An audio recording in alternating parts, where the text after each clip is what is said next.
আমি আগেও বলেছি, এখনো বলছি, কোনো অভ্যুত্থান একটা জাতির ভাগ্য পরিবর্তন করতে পারে না। ভাগ্য আল্লাহ তাআলার হাতে, সেটা তিনি নির্ধারণ করেন, কিন্তু অবশ্যই বান্দার কর্মের উপরে। পৃথিবীতে অনেক অভ্যুত্থান হয়েছে, এমনকি আমাদের বাংলাদেশেও।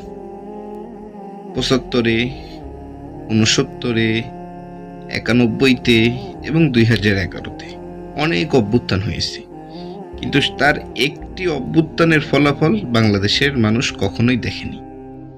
এদেশের মানুষকে সবসময়ের জন্য রাজনীতিবিদরা ভোকা পেয়ে ধোঁকা দিয়ে মাঠে নামিয়েছে, রক্ত ঝরিয়েছে এবং সেই রক্তের উপর দাঁড়িয়ে নিজের সাম্রাজ্য গড়ে তুলেছে।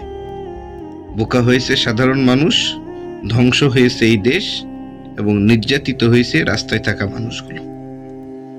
আমরা হারিয়েছি আমাদের অধিকার, আমরা ভুলেছি আমাদের নৈতিকতা, আমরা হারিয়েছি আমাদের হাজারো বিপ্লবী সূর্য সন্তানদেরকে, যেমন আজকের হাতি।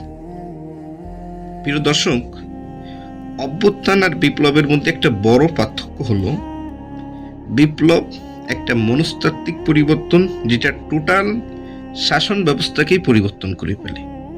রুশ বিপ্লবের কথা আপনারা জানেন, যা টোটাল রাশিয়ার পরিবর্তন এনে দিয়েছিল, তাদের টোটাল শাসন ব্যবস্থার মধ্যে, তাদের চিন্তা ভাবনার মধ্যে পরিবর্তন এনে দিয়েছিল এবং আজকের রাশিয়া পৃথিবীর দ্বিতীয় বৃহত্তম শক্তিধর রাষ্ট্র হিসেবে পরিণত হয়েছে। ইরানি বিপ্লবের কথা আপনারা জানেন, ফরাসি বিপ্লবের কথা আপনারা জানেন, এমনকি তুরস্কেও এক মহাবিপ্লব হয়েছে, যার কারণে তুর্কিস্তানের মতো একটা ছোট্ট দেশ আজ পৃথিবীর শক্তিশালী দেশগুলোর একটি।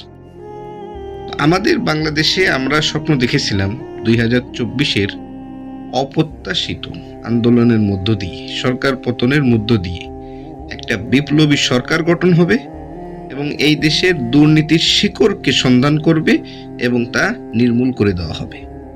কিন্তু আমরা কি দেখলাম?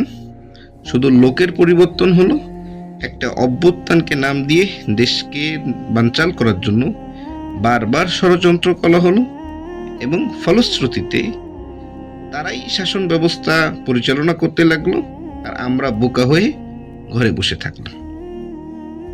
মরহুম মাওলানা আইনুদ্দিন আল আজাদ রাহিমাহুল্লাহ বলেছিলেন, বিপ্লব মানে জীবন দেওয়া, বসে থাকা নয়, সে কোনোদিন আসবে না রে করো যদি ভয়।